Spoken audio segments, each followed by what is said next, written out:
said, hey you, can I bum a cigarette? I don't smoke no, I don't smoke no, I don't smoke no. The thing is, Is this doing it for you?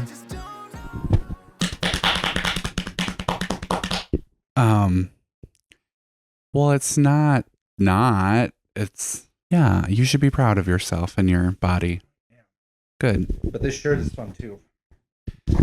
It's a katana. Katana. Get it? Because this Japanese sword, katana, but it's a cat with a katana, so it's called katana. Okay. I don't know what that is. I just explained it. Well, I don't know what'd you say? What's a katana? A katana is like the Japanese samurai sword. Oh, I didn't know that. And so he's holding really, this is more of a tanto, which is like a shorter version of a katana. Anyway, it's a fun shirt. Yeah, I love it. It's got a cat with a sword in its mouth. Cool. Yeah, welcome to Small Town Big Gays. Mm-hmm. Welcome to Small Town Big Gays, the podcast where we, two large, giant, humongous homos, both in like physical size, because I'm canonically 6'6", so is Travis, and 6'6" or 6'5"? 6'5". 6'5". We're both canonically 6'5", and we are queer people, and we talk about queer life, living in the small town. Yeah. I'm Chance. I'm Katana. There was a drag queen who used to live in Eau Claire named Katana Kim. She was Asian. I'm glad. Well, I mean, you had that look of, you were giving like a look of concern of like, is this a white queen No, I was being giving culturally insensitive? Because let's be honest, there's a good chance around here that could, a good chance that could happen. So Yeah, she was Asian. So. I'm just not sure if you're telling the truth, because this would mark like the 5th time you've lied to me about a local queen. Yeah, this one's true. She did actually tragically pass away in a horrible accident. Really? Yeah, it was like it was like the year I started doing drag, so I didn't really even get to know her. What happened? It was a car accident. Oh, Yeah, it was really sad actually. that's very sad. There used to be a drag show in Menominee at the university called Katana Palooza, because she was a student there. So, but yeah, Felicia could tell you all about her. They were really good friends. I'll ask her tonight. Yeah. She has actually a tattoo represented of her on her body. Oh, she could tell you about Cute. Yeah. Okay. Yeah, that's a real one. I know I lie all the time, but that's true. Well, now I'm sad. Now it's a sad episode. Yeah, well, we're going to talk about drag. Yay! Support local drag. We're going to talk about drag because obviously drag is a huge part of my life, and we haven't really talked about it much on the pod. Like we kind of we talk about it a lot in passing. Yeah, but I didn't want this pod to become like where all we do is like another drag podcast, you know, because I think there's so many like RuPaul's queens that have podcasts and stuff that talk about drag, and it's always about drag, like just drag about that. But you know, sometimes we can touch base on it and talk about it. Yeah, because I think it's a big part of, well, probably both of our lives. It's pretty at this point, decent part of life. Drag is a very big part of my life. Yeah. So let's talk about it. Let's talk about drag. The reason I want to talk about it is because I've been going on trips, and one of the things I always make sure I do on a trip is wherever I'm at is to go to a drag show. It's like always at the top of my list. It's a good list. Yeah. I should start doing that. Yeah. It's so great because it's like not only fun to just see what other people are doing, but like usually drag events are pretty busy. So you get to like see huge parts of the community. And they're just fun. Do you do what I do when, as someone who works at a bar, and every time I go to a big city or anything, I always look at what every bar I go to, I like look at what's going on, and I kind of steal their best ideas to take back home. Do you do that with drag to some extent? I would like, are you saying like with like performance stuff kind of thing? Performance or like just how they run drag shows? Yes and no. It's a little bit harder because I think a lot of things that work in big cities would not work in our city. Yeah, that's true. As much as I would love for them to do that. Like for example, I was recently in Chicago, and one of the shows I went to was so cool. It was at a bar called Fantasy, which I think is like a newer name. It's not a new bar, obviously, but they have this show called Drag Survivor, I think is what it's called. And I don't know the full details. So if someone's listening from Chicago that could really break it down in the comments or whatever, let me know. But what I'm gathering is like every week, certain contestants enter and they do lip sync battles, and then the winners from each of those weeks then go on to compete against each other. And I think they do like different categories then at that point. So like it could be like one week like goth alternative drag, and then the next week it could be like ballads or whatever, is what I'm understanding how it works, which is cool. So we went because another one of the drag performers who comes to Fireball, who actually we started doing drag right around the same time together. So we kind of like came up in the Wisconsin drag scene together. So I knew her and like told them that they had to book her at Fireball. Kenya, who is incredible. Shout out Kenya, love you. Yeah, she's the best. And just like also the funniest and sweetest person ever. She's so fun to be around. So she moved to Chicago from Milwaukee. I believe she was from Milwaukee. And so she was doing this battle or whatever. And there was 21 contestants in it that night. Just that night for like a preliminary round. Yeah. So one bitch, the show started an hour late. Which it was supposed to start at 10:30, and it almost started at 11:30. That's rough. Yeah, it was rough, but well worth it because the show was incredible. So basically, 21 contestants. They had their little bingo balls. They would draw out a number. That contestant then got to pick their component. They could do one or two people if they wanted, and then the opponent the opponent would then get to pick the song from a list of 20 songs that they all had to like. They had gotten like months in advance to start learning, because you have to like sign up for this a while in advance. So yeah, there's 20 songs, and I think they each picked a song to put in there.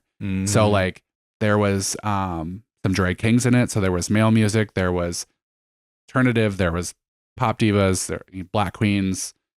The variety of music and performers was insanity, which was also cool. So it was fun to see like.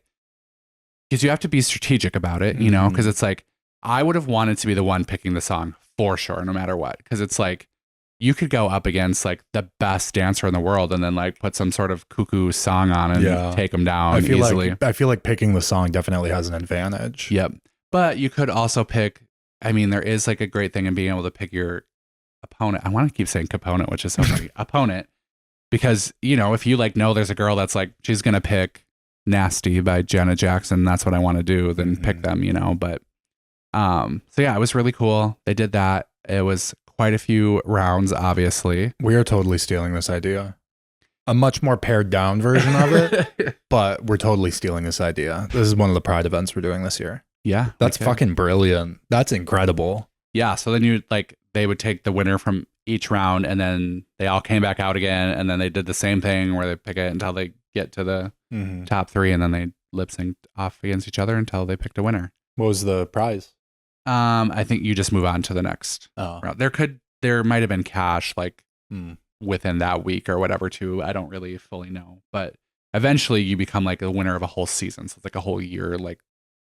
That's incredible. Thing. Yeah. So the judges pick the winners who move on, and there was like 10 judges, and they were all like previous winners of past seasons. So yeah, it was really cool. It was really fun to watch. And there was just like, that's the best thing about like going to big cities, and like Chicago drag has some cuckoo, but like really fucking amazing drag. That's like an incredible idea. Yeah. There were some really great performers there. Yeah, it was fun. It was a good time. Yeah. So yeah, I try to go to drag shows everywhere I'm at, and it's fun to see how drag is so different at just between different venues in the big cities, and then just like the different cities that I go to.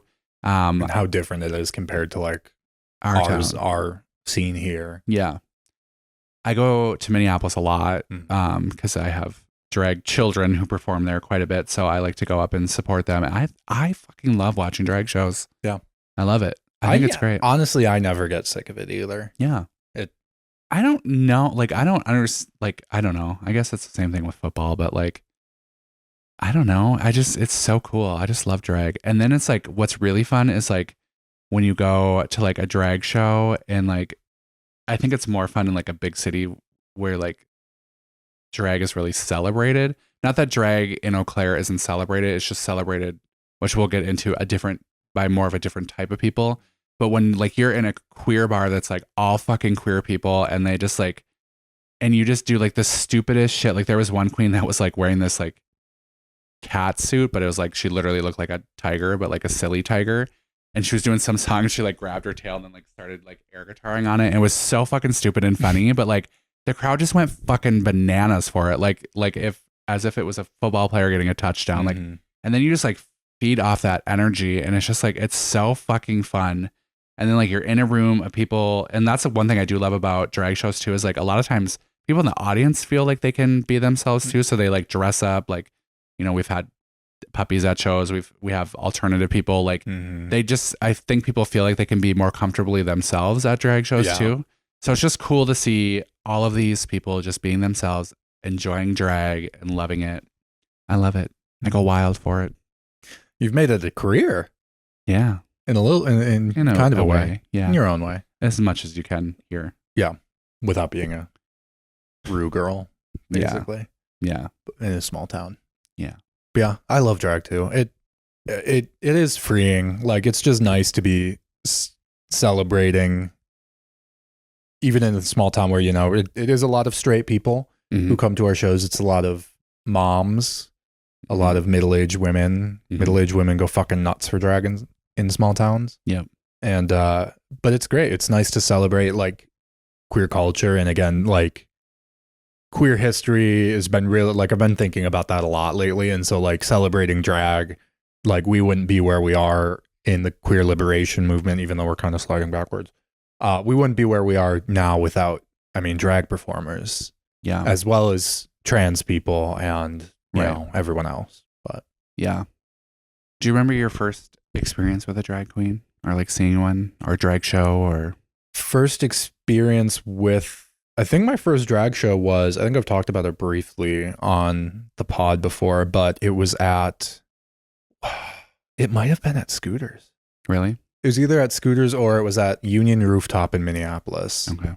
The one I remember, because I think I might have like briefly gone into a show at the local gay bar before this, but the like my first show that I remember was at a place called Union Rooftop in Minneapolis, and it was a Pride drag brunch, and it was my first like real show. So, you know, bottomless mimosas, all this shit. It was wonderful. But midway through the show, I think it was on her second number, a queen, I think she was out of Dallas at the time or something. Dominita? Oh, Demita. For Bears? Yep. Demita Sanchez. Yep. Demita? Yeah. It's been years, so I don't remember her name. But she, midway through, I think her second number, like she eyed me during her first number. Oh, she went feral for you. She went feral for me. She gave me, midway through her second number, she comes to our table and she's like, pull out your phone. Like, okay. She puts her number in my phone. And then she wanted me to go to Gay 90s with her after, but the cover was $30 and I was with straight friends. So yeah, but that was one of my first shows. It was a wonderful, wonderful experience. Shout out to Mita. Do you remember seeing me for your first time? I think it would have been a show at Scooters. Yeah. And you were scary. You're too tall. Oh. Suspiciously large woman. Suspiciously large woman. I just thought, that's a woman. She's just so fucking Beautiful. tall. No, not beautiful, tall. Oh. You are beautiful. Ugly? But it was the first Is that what thing you I thought? noticed was tall. And then the second thing I noticed was, oh, she's pretty. And then the third thing I noticed was, oh, that bitch can dance. She's bucking the house down, boots, mama. Oh, when she did that little bend and grab her ankle. To grab her ankle and snap back up. So proud of her. Oh, Yeah. yeah. Yeah. Yeah. That's like my thing too with like drag performers is, so obviously I book a lot of shows in this area and I constantly get people wanting to be booked in shows. I get people reaching out to me to book in shows and I send them your way. So you're welcome. Thanks. Yeah. Here's my thing. I'm going to tell you little baby drag performers. If you want to get booked in shit, show up. I'm Yeah. tired of people asking me for a booking and I don't even know who the hell you are. Like I get if you're from out of town and like you're gonna maybe be going traveling in that city and you want to get a booking or whatever, like obviously, yeah, you're not gonna know the people or whatever. And it's fine to ask for those things, but like show up and support these drag shows. Like I have performers all the time that are like, can you book me in this? Can you book me in that? I don't see your ass sitting in the audience supporting me. Why do I have to give you a booking? Like the number one thing you can do to get a booking is networking. And that's not following a show director or another queen on, you know, Instagram and shit and hoping that they'll see your posts, that they'll follow you back and then see your posts and then book you. Go to the shows and fucking talk to the queens after. Talk to the performers after, because that's how you get to know people. Like I know, again, talked about it last episode, but coming back to like social interaction and COVID, you know, these kids, they don't like it. These kids, they aren't all right. But like, that's what you have to do. That's how it works. Go out, show up, show out, and then talk to fucking people after. And that's how you network. Your network is your net worth. It's so true. I used to travel all around the fucking state for free with people, and like sometimes like they would be in the show, sometimes they wouldn't. We would literally drive 3.5 hours to Green Bay for the weekend, pay for hotel, pay for gas, pay for our food, and we would just go to the bars and watch the shows. And like I remember it was like one of my goals to get booked in Green Bay, because that was like at the time where all the big Wisconsin girls were going and getting their bookings, and this is like before Drag Race was like a huge thing and like even an achievable thing to many people. So it's like there were certain nightclubs in your state that were like, that's where you wanted to get booked. And I was like, could not wait to get booked. And I was always there, like in drag, just sitting in the audience, make sure I was tipping everyone, saying hello, even though I was shy as hell and scared of a lot of people or whatever, but I just like pushed myself to do it. And then finally, like after like a year and a half of doing this multiple times, I finally got booked there, and it was like worth it because it was such like a cool experience. And then like through that, I started meeting people, doing pageants, different things like that. And that was how I've gotten the opportunities I have and know the people that I know, is because I went and did shit for free and didn't bitch about it. Like, yes, would it have been nice to be getting paid and doing all this stuff? Absolutely. Do I think drag artists are hugely underpaid and underrepresented? Yes, but it's just sometimes you got to do what you got to do. You got to do what you got to do. And I mean, I understand, like, we're in the 21st century. We have social media and stuff. So, like, the default, I think, for a lot of people, including myself in the past, I'm only just kind of starting to, like, get out of this myself as I'm nearing 30, is that you do have to, like, you can't just sit back and fucking wait for things to come to you. And you can't do the bare minimum as far as, like, message, you know, just trying to connect on social media. That works sometimes, but it is much more valuable to shake a hand, introduce yourself, and do all this shit. And I don't want this to be like a fucking old man podcast. The kids don't do the thing, but honestly, I mean, I want it to be an old man podcast. Well, because I am an old man. Yes, you're not an old man. You're a young woman. But the fact of the matter is, like, yeah, if you are trying to, like, if you're a young drag performer and you're struggling to, like, get bookings and do this stuff, I mean, this is solid advice. Mm-hmm. If you're a young person, if you're a person in general who's trying to do shit, like, make shit happen, get to know people, and do shit. Yep. That's the phase I'm at in my life, where I'm just kind of like, I relatively recently decided that I'm just, like, going for it. I'm just going to make shit I want to, I'm making shit I want to happen, whether other people want me to or not. And it is my unapologetic vision for my future. Chance Smith for Congress. I think that's because you're just spending time with really amazing people in your life that you may or may not do a podcast with, who just really inspire you to be a whole new woman. See, you're fishing, but you're also not wrong. You are inspiring me. I've told you I know. I've told you you're an inspiration to me, and you have helped elevate my little quarter life crisis journey that I've been on. Yeah. So I'm like the gay mother to this community. You're like really one of my little gabies. Well, I'm trying to be king shit of fuck mountain.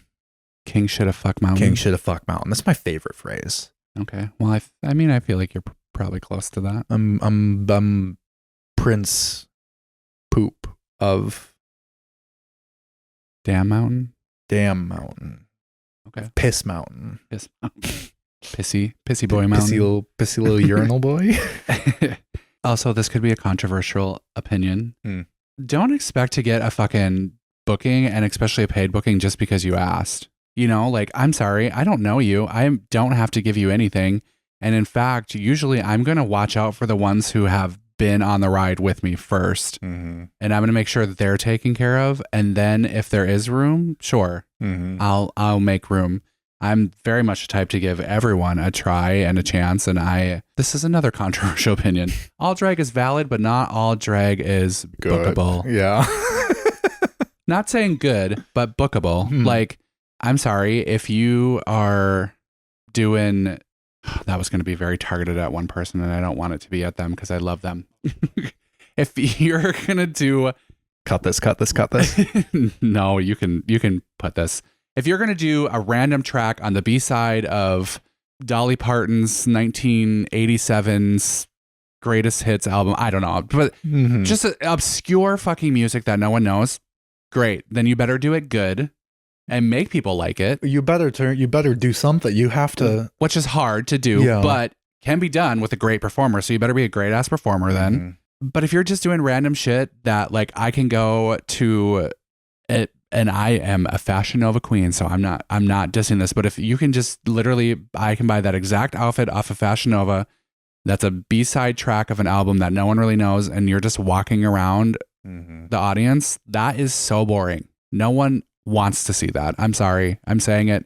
It's true. You all know it. You're not booking that performer, whether it's a drag king, a drag queen, a male entertainer, a non-binary, a non-conforming, a bearded, whatever it is. No one wants to see that boring shit. Now, that's not to say you need to be a Kennedy Davenport and bucking the house down, or you need to be a Violet Chachki and pulling some avant-garde look that you could never afford out. Like, find ways to make things yours, individuality. I'm in no way a dancer. I'm in no way a look queen. I am in no way a comedy queen, but, like, I find ways to do all of those things in my own way that make it entertaining. And then I also get to know the fucking people who come to our shows. Like, I may not be the best at any of those things. I'm good at most of those things, but people like me because they know me. They get to know my personality. I make sure to go out of my way to welcome people. All you do after a show is walk around and talk to people. Yeah. And that's more than some performers do. Yeah. Most of them do to an extent, but they'll go to their friends. You kind of just, like, circle the room. Yeah. And talk to people. Yeah. And again, that's where it comes into networking of the, you know, you're just because you ask, you're not going to get booked. Again, yes, that sounds like maybe a little unfair or maybe a little cliquey, but guess what? It is. Yeah. You've been performing with the same people for years. Like, of course, you're going to make sure they're taken care of first. They're proven, and I'll use the term reliable loosely sometimes, but you at least know them. Yeah. And you know what they can do. So if you're trying to, like, get into a scene, you need to do that extra work of, you can't just make fucking TikToks of you doing makeup. Yeah. You have to get out there and you have to talk to people. Not even good makeups most of the time. You have to get people to know you, and that is how shit will happen for you. Yeah. And, like, you have to have, I don't know, you just have to have that thing. A like, je ne sais quoi. Yeah. It's like, you can't teach it to people. It's just there. Well, one of the things that made me think of was we, a couple months ago, had our Fresh Faces show. And I didn't know any of the performers. Our friend Tiffany booked them.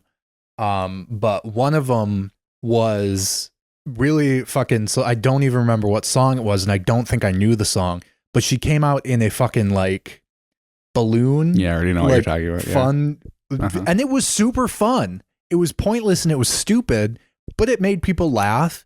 It did a thing. That was not a boring performance. Yeah, it didn't make a whole lot of sense, but I had fun. Well, I think the crowd had fun. I didn't enjoy it. I felt triggered, and I felt like they were making fun of my body. They were. And I felt especially because this is a muscle queen. Yeah. Is short. Who put on a balloon fatty suit. to make fun of my people. and bopped around And I'm triggered. in and like very thin heels too. It was stripper heels. Yeah. stripper heels. Yeah, it was honestly really impressive. But that's the example of people don't, you don't have to be doing some like boom cats, perform. Is that the term? No. You don't have to do that. Just have fun with it and do something fucking unique and fun that gets the crowd going. And that's what I think of. Yeah. I mean, there's like sometimes like even ballad performances that are some of my favorites because it's just about how you do. It's like that je ne sais quoi. Like it's just, you have it or you don't, and you have to have the passion for it. And like, you can definitely tell the drag performers who are doing shit just because it's like what's to do and like they want attention or whatever. And it's just like, you don't see the passion behind what they do.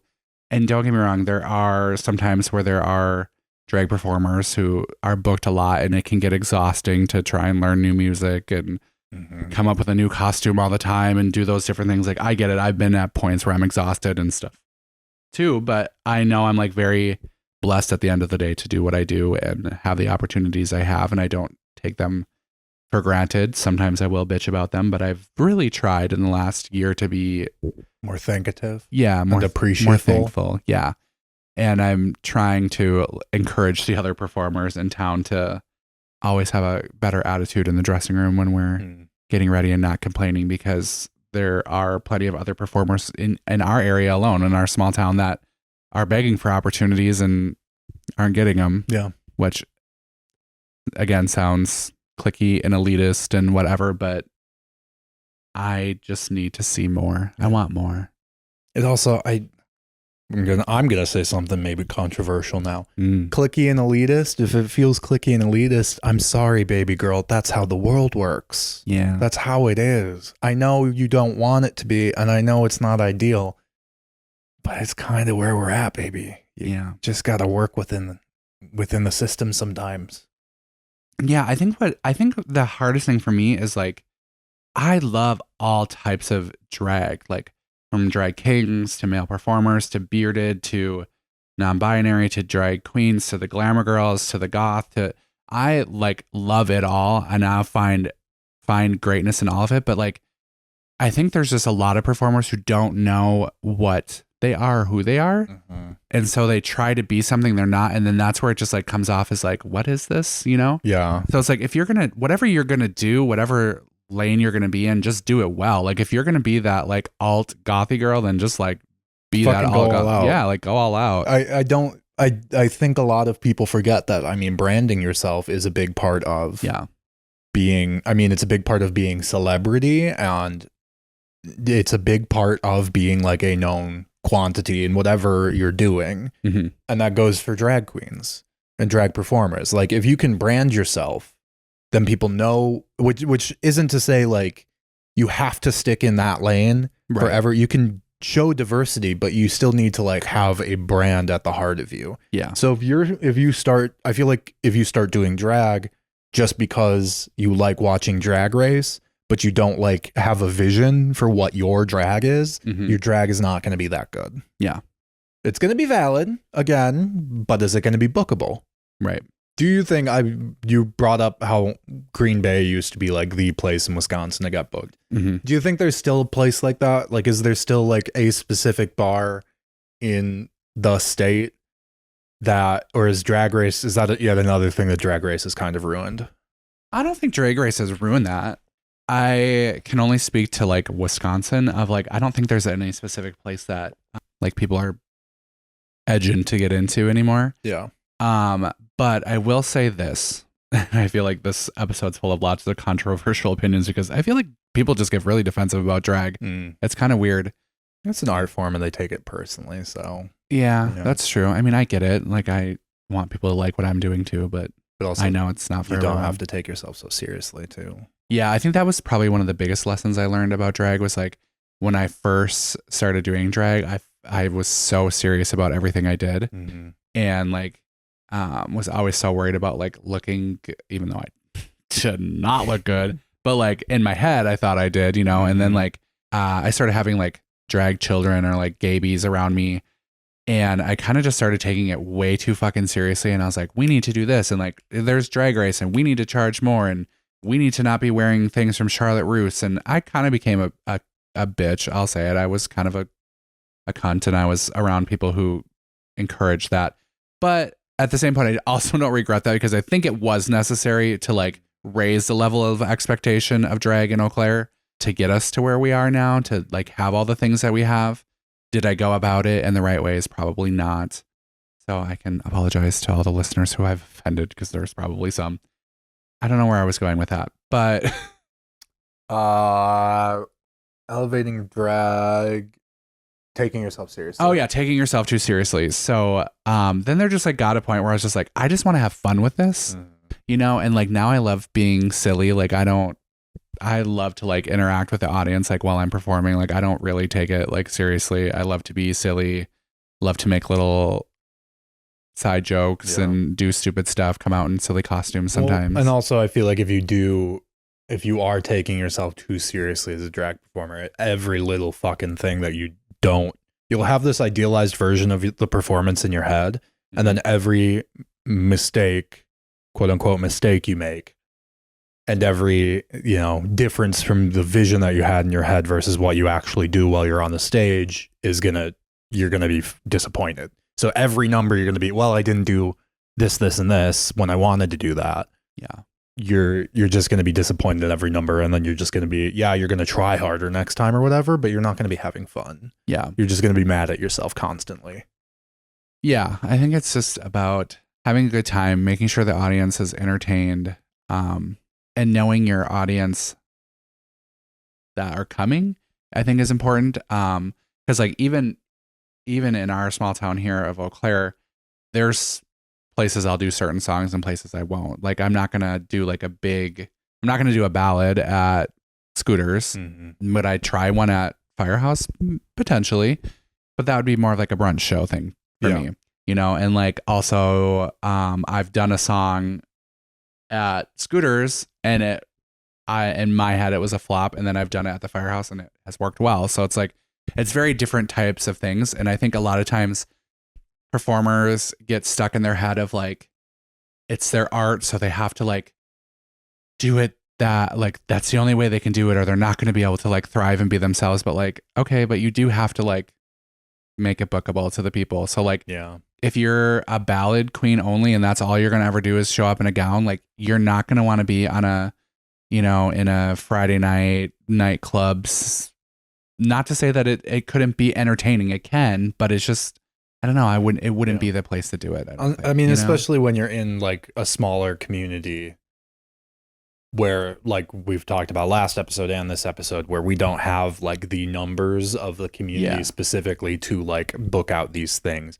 So if you're maybe in a bigger city, you might be able to stick with that artistic vision, that uncompromising artistic vision of what your performance is in your head, because that will play better to a niche group that has larger numbers because you're in a bigger city. Whereas a place like this, like, your uncompromising artistic vision, your avant-garde performance of, Superman, you know, that's not going to play super well at the bars you're at. Yeah, well, it's tough. It's just like if you're doing screamo music, that's every other word is fucking it, and it's brunch that is predominantly straight women from small towns or suburbs around you that really probably just kind of want to see you do 9 to 5 by Dolly Parton. Like, you do have to adjust to that. I'm sorry. Like, I get that that's compromising your art and that may not be something you want to do. Then don't do that, but just realize that you're not going to get booked in the brunch show. Yeah. Then. I mean, I feel like what we're kind of getting at is that you need to... All drag sucks. All drag sucks. And all drag is valid, but all drag sucks. If you are a performer, a new performer, trying to get into performing, want to get into performing, you kind of have to, I guess, decide... Don't fucking message me. Don't fucking message Khloe Wold. Don't message me either, because I'm just going to send you her way, and then she's going to be mad at me. That's happened to me like 5 times. Someone will message the bar page, like, or me personally, I'll be like, go talk to her. But if you're trying to, you know, get into it, want to get into it, whatever, you kind of have to decide like what you want out of it, I feel. Is your goal to get booked at every show and make some money doing this and, be a well-known performer? That's great. Your uncompromising artistic vision is not going to help you with that. Yeah. Do you want to be known as not a drag queen or a drag performer? Do you want to be known as a drag artist? Do you want to have that uncompromising artistic vision? That's great, but know that you are going to probably have to make some opportunities yourself and work very hard for and be very thankful for the opportunities that you do get. Yeah. And then if your goal is to be on fucking Drag Race, go into debt. Yeah. Lots of it. Lots of debt for a designer outfit that you will wear on the runway and then get eliminated on the first episode. You were asking about like if in Wisconsin there's like a place or like a bar that's kind of like the place. Place. And there isn't, but what it made me think of is there is these things called the Wisconsin Drag Awards. And I think it's in Madison, I believe, is where they take place. Which it's become a really big thing, which is cool. I love that. But they have like one category for like entertainers basically in Eau Claire, and like I think we share like Eau Claire, La Crosse, and Superior as like one conglomerate of like you pick like one performer. The Western Wisconsin. Right. It's like, you know how many like performers there are like in Eau Claire alone? So it's like the category is best performer for like the western half of the state. Yeah, like Madison has one, Milwaukee has one, and then like Green Bay has to share one with Stevens Point, and then like Eau Claire, Superior, La Crosse are all like lumped into one. Which if you are not from Wisconsin, that is a very large swath of land. Yes. And Eau Claire alone has a large swath of performers in it. But then there's also like best makeup artist, Wisconsin legend, best drag family or house, and all these things. And every year those categories all go to Milwaukee, Madison performers. They never, like, I don't even think most people nominated in them are not even from the area. Like I've never been nominated in any category in them, which is just like, if you came to West Central Wisconsin and asked who a drag legend would be, it's going to be very different than what it's going to happen in Milwaukee. So is it a true representation of all of Wisconsin? Absolutely not. And how do you make that happen? I don't know. So I don't have a solution to it. So I'm not like saying that as in like coming at them by any means, but I'm just saying like, how do we make that more representation of the whole representative state? Representatives? Yeah. I feel like, I mean, I just kind of get the vibe that, okay, so Eau Claire, not exactly a small town and not a large city by any means, especially again by gay standards. It's a quite small city. I feel like because Milwaukee is so large, it isn't even that large, it's like 500,000 people. Yeah. Because Milwaukee and Madison are like these big liberal meccas, I feel like and Green Bay to a point, I feel like they don't take the western half of the state seriously. Not just in drag, but in general. And so, I mean, I think, personally, there's ways, I'm sure, that the Wisconsin Drag Awards could maybe become a little bit more accepting or inclusive for places other than Milwaukee and Madison, which again, not coming from them, I don't fucking know anything about them. I just heard about them now. But there's also, maybe we just have to make opportunities for ourselves. I'm a big person of making opportunities of shit that we want to see. So let's do the Western Wisconsin, what should we call it? Western Wisconsin. There's a pun somewhere. Wayside hookers of America. Crossies of Western Wisconsin. Yeah, no, I think what they're doing, like the two queens that I'm pretty sure are in charge of it, I think they've done a really amazing thing, like taking it from a little thing to like, I forget the venue that it was in, but it's where I went to go watch Work the World Tour in Madison. So it's like a big venue. Yeah, they like really put it on, which is really awesome. And I love that. I just wish there was like a little bit more way that we could all work together, make it a little more representative of the whole state. But it also at the same point too, representative. There you go. Yeah, I can say the word, but I don't think that's the word I was looking for. representative. Represent whatever. Anyways, I don't care. Doesn't matter. It's over. Doesn't matter. What were you saying? Eau Claire is kind of a little bit like its own clique. I don't want to say clique because we do. Okay. Eau Claire is a very unique place. Yeah. Where like we truly are a drag family. And in all ways of like, it has gotten a little more skewed over the last few years since COVID. But before that, like we were all close, like friends. We like were involved in each other's lives, and we still are. A lot of us still are very much that way. So I was always very protective of like who came in and tried to like shake that up. And I know all the other like the older queens that were before me were very much the same way too. Like we're a family, and like we're there for each other. We borrow things to each other. A lot of them all live together. Like it's a thing. We're a family, and so like. We do invite out of town guests from time to time and have things, but like I am just like protective of who I let in and who I let around because I don't want the drama. I mean, there's always some drama, of course, but I'm very protective of my people. Yeah. And like even when I was doing pageants, and I got like very well known for doing pageants. A lot of people don't know this about me, but like I'd gotten awards all the time at the state level. Like I judged state pageants. Like I did a lot with pageants back in the day. And a couple of our queens have. Yeah. A couple of our I was never like a competitor in them. Like we have a lot of. You were involved in them. Yeah. Like in the like behind the scenes. Like I loved putting them on and judging them and doing the like behind the scenes stuff, and was really known for that, and would travel all around the state judging different pageants.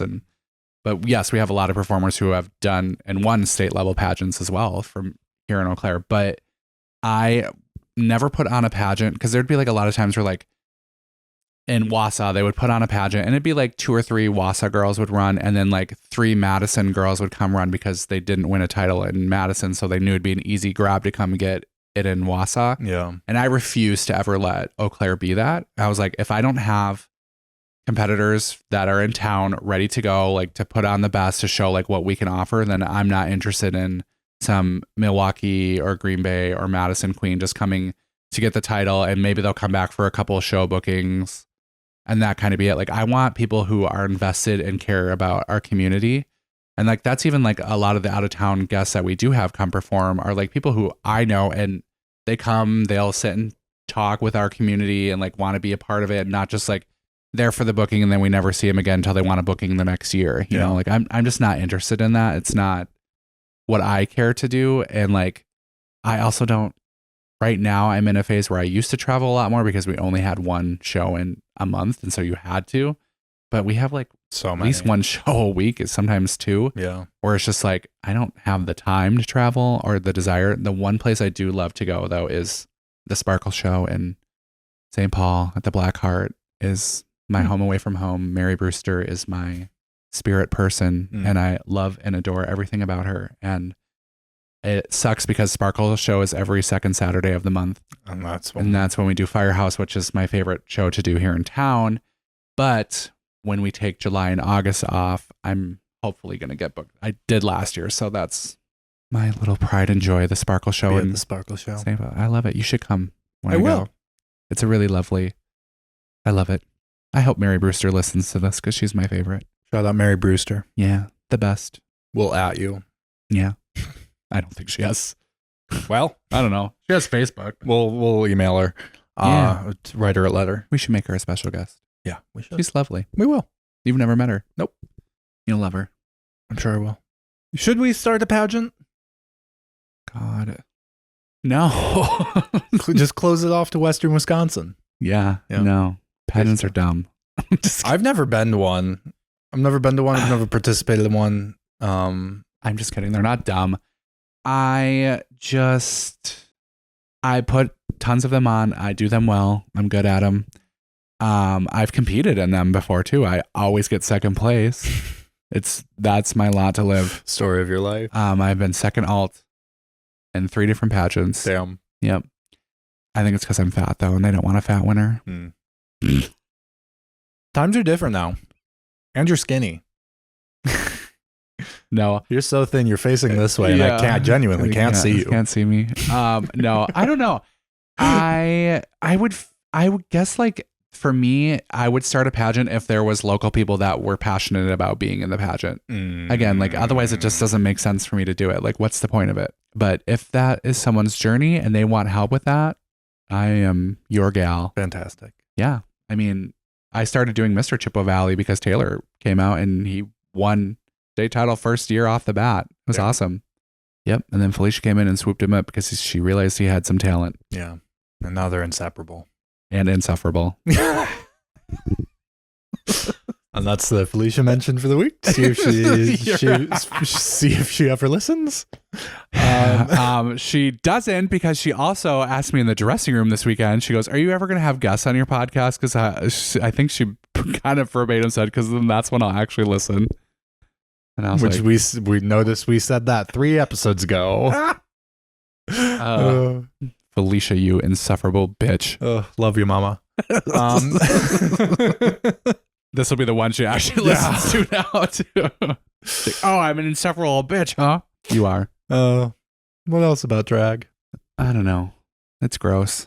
I think that's the most important takeaway people should get from this episode. What do you think is the best thing that RuPaul's Drag Race has done for drag, and the worst thing?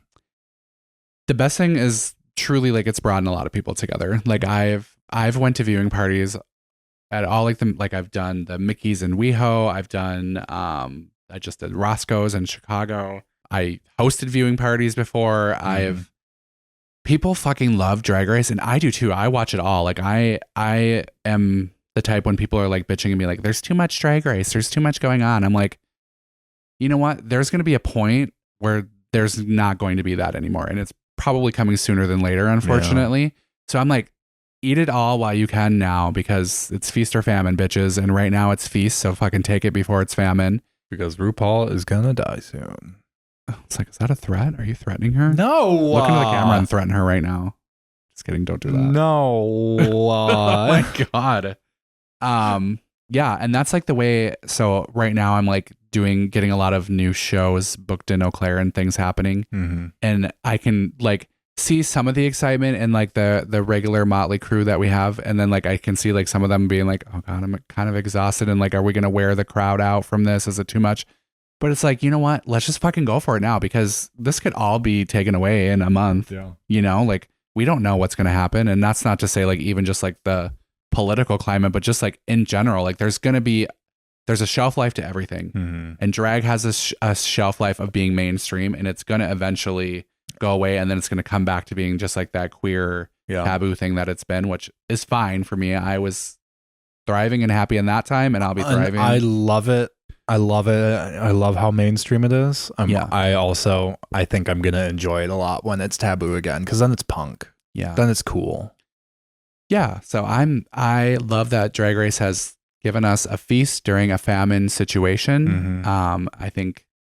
I think there really isn't a lot of actual negative things about it. Like, I mean, I get that, like, obviously it doesn't do a great job of representation of all drag, but you know, there's other shows that try and do those things too. Yeah. And I think that also comes back to the what's bookable, what's not. Yeah. What's palatable, what's not. Some things are just niche, and again, things are niche, and it's great if you want to do niche things. I love the niche, like spooky, weird, avant-garde shit. Yeah. But I'm also in a minority of people who really enjoy that stuff. Right. And not saying that it's not fair and it's not whatever. I'm not saying it's not, but it is what it is. It is what it is. It is what it is.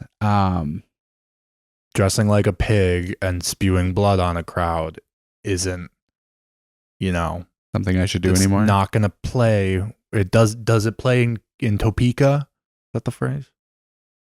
Oh, I think so. Topeka, Kansas. Yeah, it's like a Marx Brother thing, I think. But does it play in Topeka? It could be great in Topeka. It might. People in Topeka, I think they got a lot of pigs in Topeka. Yeah. People from Topeka, reach out. Pigs in Eau Claire too. Pigs in Eau Claire. That like to wear wigs. Yep. Oink. Oink.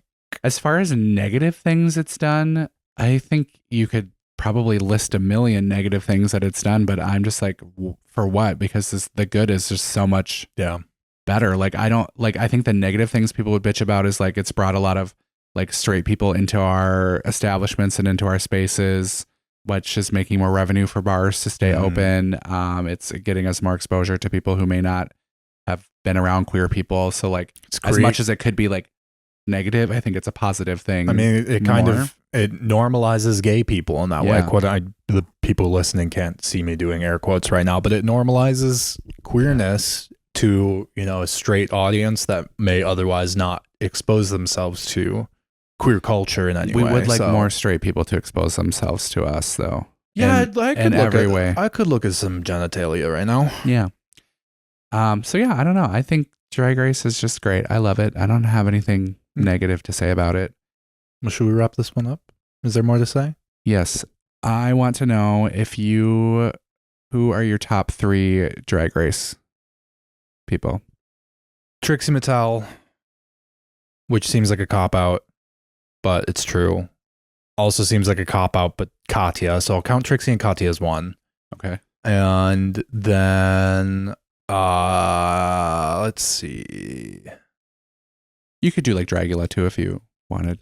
Just like, you know, See, the thing is, I like the niche spooky stuff. I don't like Dragula that much. Okay. Or at least the first couple of seasons, but mostly not because I don't like the drag. The drag is good, but you still like the layout of the show? Yeah, it's just it's kind of confusing because they don't want to be Drag Race, which I get, but the Drag Race formula works for a reason. Well, yeah. But so they're trying to like figure, and I mean they're still putting out seasons of it, so they might have like adjusted and made it better now. I just haven't given it a chance in a while. Top 3. So you got Trixie and Katya as a 1 unit. Trixie Katya is 1 unit. Holy shit! Why am I just blanking on names and faces right now? Who are your top 3? Alyssa Edwards, Shea Coulee, and I think I would maybe have to go with Jujubee. But also a top contender, Bianca Del Rio. I do love Bianca.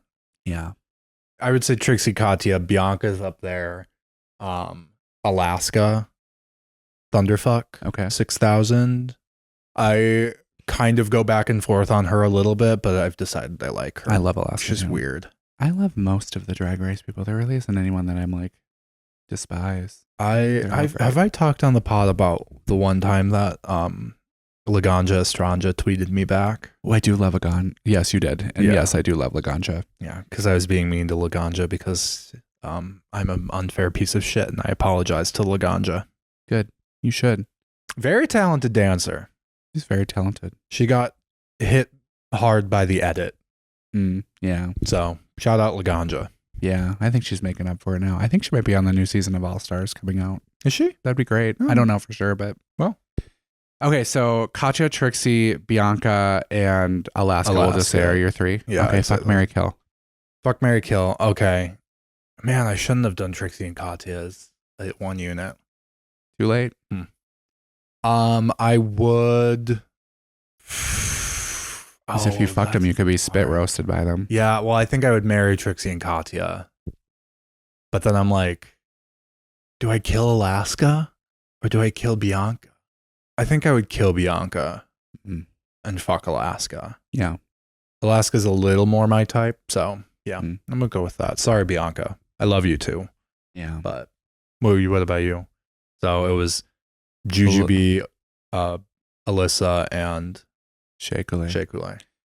I'd probably marry Jujubee, fuck Shea Coulee, and kill Alyssa.